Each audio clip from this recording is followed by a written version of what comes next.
हमारे विभिन्न ज्ञानवर्धक कार्यक्रम देखने के लिए आप हमें अभी सब्सक्राइब करें, बेल आइकन को प्रेस करें ताकि आप देख सकें हमारा कार्यक्रम सबसे पहले। और अधिक जानकारी के लिए फेसबुक पेज को लाइक करना न भूलें। जय श्री कृष्णा। इंद्राक्षी धाम में दर्शकों आप सभी का हम हार्दिक स्वागत करते हैं।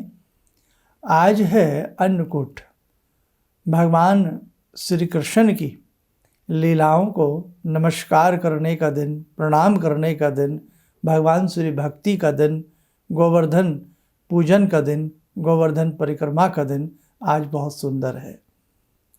आज के दिन जितनी हम भक्ति बांके बिहारी लाल की करेंगे उतना ही समझ लीजिएगा कि सृष्टि में शुभ संकेत उत्पन्न होंगे और हर घर के जो भी कलेश हैं, तनाव हैं, वो दूर होते हैं।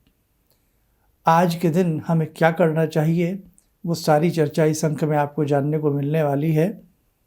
आइए पहले आज का हम पंचांग देख लेते हैं। 5 नवंबर सन 2021 दिन शुक्रवार, कार्तिक माह शुक्ल पक्ष, संवत 2078, तिथि प्रतिपदा, नक्षत्र विशाखा, राहु काल 10:30 से 12, दिशा शूल पश्चिम दिशा। भगवान श्री कृष्ण को आज के दिन बहुत लोग नाना भांति से पूजते हैं और पूजना भी चाहिए। योगी राज हैं, अपनी कनिष्ठिका उंगली पर 7 दिन के लिए गोवर्धन उठाने वाले भगवान श्री कृष्ण की जय हो। आपने सभी ने ये बात सुनी हो कि जिस समय ब्रज में गोपियाँ, गवाल सभी इंद्र के निमित्त 56 भोग, गोवर्धन जो पर्वत है उसकी तराई में जाकर के, उसके नज़दीक जाकर के इंद्र के निमित्त ये भोग अर्पण किया करते थे और पूजा पाठ किया करते थे। इसे इंद्रोज महायज्ञ भी कहा जाता था। तो भगवान श्री कृष्ण ने अपने ग्वालों के संग गैयें चरा रहे थे। जब भगवान श्री कृष्ण ने देखा कि ये ग्वाल गोपी इस प्रकार का भोग लगा कर के पूजन कर रहे हैं तो उन्होंने पूछा ये सब क्या है। तो गोपियों ने कहा ये इंद्रोज यज्ञ है, इसमें हम इंद्र की पूजा करते हैं जिनकी कृपा से मेघ बरसते हैं और हमारी जो फसलें हैं वो अच्छी होती हैं और बहुत सारी कृपा हमें इंद्र की प्राप्त होती है, इसलिए हम ये भोग लगाते हैं। भगवान श्री कृष्ण ने कुछ व्यंग्यात्मक रूप में कहा कि बहुत अच्छी बात है अगर ऐसी बात है तो, लेकिन जो आप ये भोग लगा रहे हैं अगर देव इंद्र साक्षात आकर के इसे ग्रहण करें और वो करते भी होंगे तो बहुत अच्छी बात है। अब आप भी जानते हैं कि भक्त जो होता है वो भावना से भोग लगाता है, देवता दिखते तो है नहीं। अब भगवान कृष्ण ने ऐसी चुटकुली ऐसी बात कही तो गोपियाँ और लोग बोले भाई मतलब कुछ ना कुछ उनके बीच में थोड़ी बहुत बातचीत हुई और भगवान श्री कृष्ण ने समझाया कि आप एक काम करें, ये आपकी भूल है। जो ये गोवर्धन पर्वत है इसकी कृपा से ही बरसात होती है, इसकी कृपा ही पूरे ब्रज के ऊपर है और आप मेरी बात मानो, आप गोवर्धन पर्वत की पूजा करो। खैर भगवान कृष्ण तो लीलाधारी हैं, भगवान कृष्ण की बात मानी गई और जितने भी ग्वाल गोपियाँ थी सभी ने 56 भोग तैयार करके, जो वहाँ तैयारी करते थे हर वर्ष, वो तैयारी करके गोवर्धन का पूजन किया गया। नारद जी ने सब देखा और नारद जी ने जाकर के इंद्र को बात बताई तो इंद्र तो मानो आग बबूला हो गए, मानो तन बदन में बिजली सी कौंध गई कि मेरी पूजा के स्थान पर गोवर्धन की पूजा कैसे हो सकती है, मैं देखता हूँ। इंद्र ने मेघों को आज्ञा दी और इंद्र ने कहा हे मेघो, ब्रजमंडल में जाकर के इतना वृष्टि करो, इतनी वृष्टि करो, इतनी बरसात करो कि वहाँ के रहने वाले सभी त्राहिमाम कर जाएं। मेघ अपना प्रलय का रूप भर करके काली घटा के रूप में जो उमड़े और जो बरसे तो वास्तव में वहाँ का दृश्य बड़ा भयावह हो गया। और सभी ने जब भगवान श्री कृष्ण से मदद मांगी तो भगवान श्री कृष्ण ने कहा डरिएगा मत, कुछ नहीं होगा, आपने गोवर्धन की पूजा की है, गोवर्धन हम आप सबकी रक्षा करेंगे, आप चिंता ना करें। कहते ही कहते भगवान श्री कृष्ण ने गोवर्धन को अपनी कनिष्ठिका उंगली पर, सबसे छोटी उंगली लिटिल फिंगर के ऊपर उठाया और जितने भी ग्वाल, गोपियाँ, बछड़े, गायें सभी उस गोवर्धन पर्वत के नीचे एक ऐसे खड़े हो गए जैसे मानो किसी ने उनके ऊपर छाता लगा दिया हो, छतरी लगा दी हो। और बड़ा आश्चर्य सबको हुआ। और इससे पहले जब 56 भोग गोवर्धन को पूजा के रूप में लगाए गए तो वो भी भगवान श्री कृष्ण ने अपने सूक्ष्म रूप से अपनी लीला के माध्यम से ऐसा दिखाया कि मानो गोवर्धन ने वो सब स्वीकार कर लिया हो और आशीर्वाद उन्हें दे दिया हो। 6 दिन तक गोवर्धन पर्वत, बल्कि 7 दिन तक भगवान श्री कृष्ण ने अपनी कनिष्ठिका उंगली के ऊपर टिकाए रखा।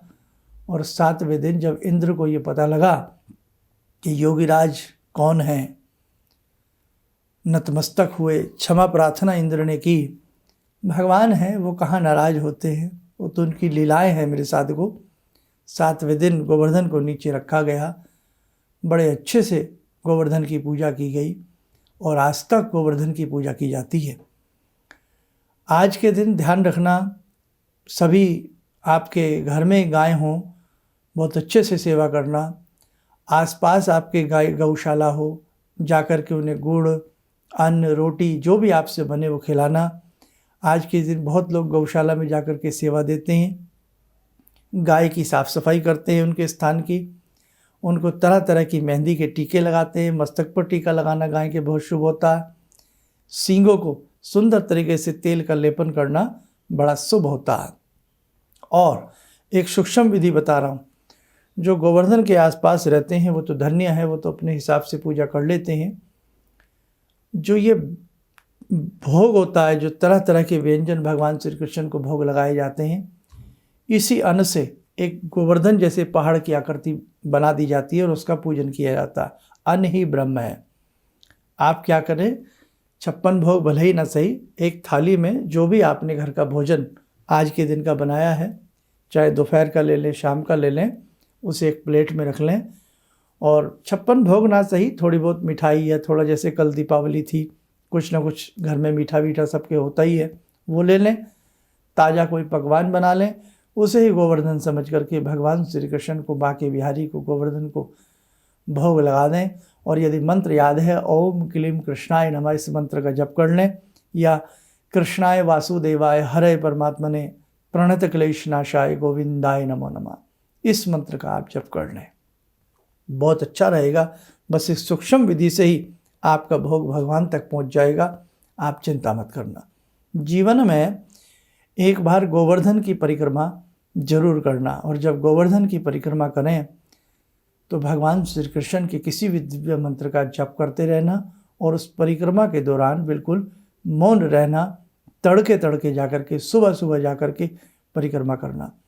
हमारा ये कार्यक्रम विदेशों में भी हमारे बहुत साधक सुनते हैं, तो कभी आपको अवसर मिले तो, या गोवर्धन से जो दूर रहते हैं, महाराष्ट्र रहते हैं, पंजाब में रहते हैं, बिहार में रहते हैं, गुजरात में रहते हैं, और जहाँ जहाँ भी आप हमें सुनते हैं, कभी गोवर्धन की परिक्रमा करने जरूर आना। भगवान श्री कृष्ण आपकी समस्त मनोकामनाएं पूर्ण करें। आइए 2 मिनट के लिए जुड़ते हैं आज की ध्यान साधना में भगवान श्री कृष्ण से।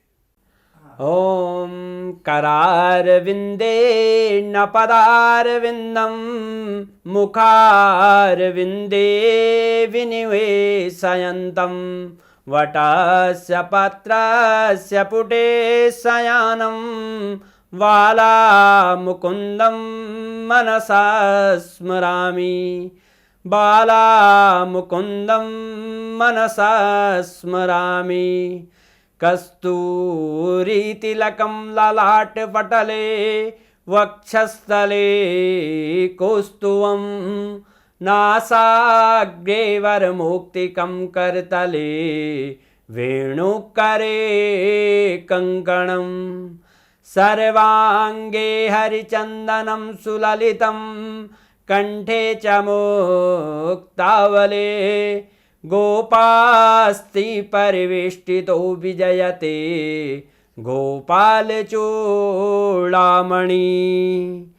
शान्ताकारं भुजगशयनं पद्मनाभं सुरेशं विश्वाधारं गगनसदृशं मेघवर्णं शुभांगं लक्ष्मीकान्तं कमलनयनं योगवृद्ध्यानगम्यं वन्दे विष्णुं भवभयहरं सर्वलोकैकनाथं। कवच बना लें, ध्यान करें, भगवान श्री कृष्ण का शुभ आशीष हम सब के ऊपर बरस रहा है।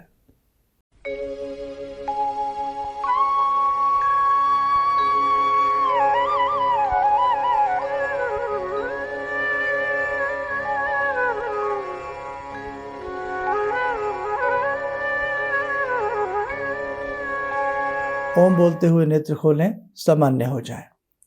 देखो, आज के दिन भगवान श्री कृष्ण की भक्ति और गौ माता की सेवा आपसे जितना बन पड़ सके जरूर करना। कल है भ्रातृद्वितीया, आज भी यम के निमित्त दीप लगेगा और कल भ्रातृद्वितीया है। कल अंतिम दीप लगेगा, वही 4 बत्ती वाला शाम को। भ्रातृद्वितीया है कल के दिन। यमराज अपनी बहन यमुना जी से मिलने गए थे, जबकि यमराज को कोई अपने घर में नहीं बुलाता है, लेकिन भाई वो भाई बहन का रिश्ता है, भाई भाई होता है। जब यमराज बहन के यहाँ पहुँचते हैं तो बहन बहुत अच्छे से आतिथ्य सत्कार करती है, तिलक करती है, गोला द्रव्य उन्हें भेंट देती है और यमराज से एक ही बात कहती है कि हे भैया, आज के दिन जिस घर में तुम्हारी पूजा हो, जिस घर में बहन अपनी भाई के मस्तक पर तिलक करे, उस द्रव्य सूचक गोला भेंट करे, तो उसके घर में किसी भी प्रकार की कुदृष्टि आपकी ना हो। तो कल ध्यान रखना, बहुत अपनी बहनों से नाराज़ भी हो जाते हैं, नाराज़ नहीं होना है, संबंधों को जोड़ना है।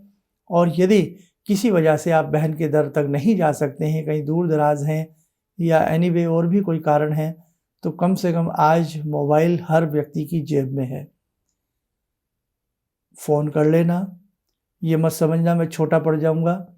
रिश्ते बहुत मुश्किल से बनते हैं, उसी गर्भ से, उसी कोख से उस बहन ने जन्म लिया है जिस कोख से आपने जन्म लिया है। समझे? संसार बहुत मिथ्या हो चुका है, बहुत झूठा हो चुका है।